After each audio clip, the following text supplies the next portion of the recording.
আমি একজন প্রতিবন্ধী মানুষ, আমার খুবই কষ্ট হয়, তবুও কষ্টের মধ্যে দিয়েও আমি কষ্ট ইনকাম করে খাই, করে অনেক দিন ধরে বিক্রি করি। হ্যাঁ, 23 বছর হবে। স্পেশাল ওর ভিতরে যা দেয় ওই ঝাল পেঁয়াজ থেকে শুরু করে একদম ঝাল পেঁয়াজ, আদা, রসুন, জিরে, গরম মশলা, রকমের মশলা দিয়ে এর ভিতরে 9 রকমের মশলা। হ্যাঁ, তেল দেই, হাফ সয়াবিন তেল দেই, আচ্ছা, দিয়ে আচ্ছা। মশলা তৈরি করি। আচ্ছা আচ্ছা, তা আমাদেরকে এক্ষুনি কি বানাই খাওয়াতে পারবেন একটু? হ্যাঁ হ্যাঁ হ্যাঁ হ্যাঁ, তাহলে আমাদের এক্ষুনি একটু বানিয়ে খাওয়াই দেন নাকি? আচ্ছা 2টা বানান। আচ্ছা। কি কি দিচ্ছেন এটা? এটা খিরাই দিলাম, পেঁয়াজ দিলাম, ও আচ্ছা আচ্ছা, এবারে চানাচুর দিলাম। চানাচুর ভিতরে আছে 4 রকম। এক চানাচুরের ভিতরে 4 রকম আছে? 4 রকম চানাচুর ভিতরে 4 রকম। আর এবারে কাঁচা জাল দিলাম।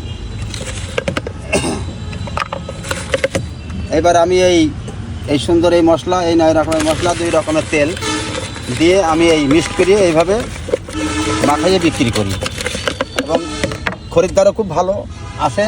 দূর দূরান্ত থেকে সিরিয়ালে দিতে হয়, সিরিয়ালে বিক্রি করতে হয়, এবং খরিদ্দার দাঁড়াই থাকে সিরিয়ালে। অনেক সময় খরিদ্দার আবার অসন্তুষ্ট হয়, দিতে পারি না, সিরিয়ালে দিতে গেলে একটু দেরি হয়, কষ্ট হয়। তারপরেও আমি অসুস্থ মানুষ, খুব সুস্থ না, আমি একজন প্রতিবন্ধী মানুষ, আমার খুবই কষ্ট হয়, তবুও কষ্টের মধ্যে দিয়েও আমি কষ্ট ইনকাম করে খাই, এইভাবেই আমি তৈরি করি। তো দর্শক, আসলে সেই 9 রকম মশলা যে ঝালমুড়ি, সেটা কিন্তু আসলে হাতে পেয়ে গেলাম। আর দেখি আসলে কেমন টেস্ট হয়েছে।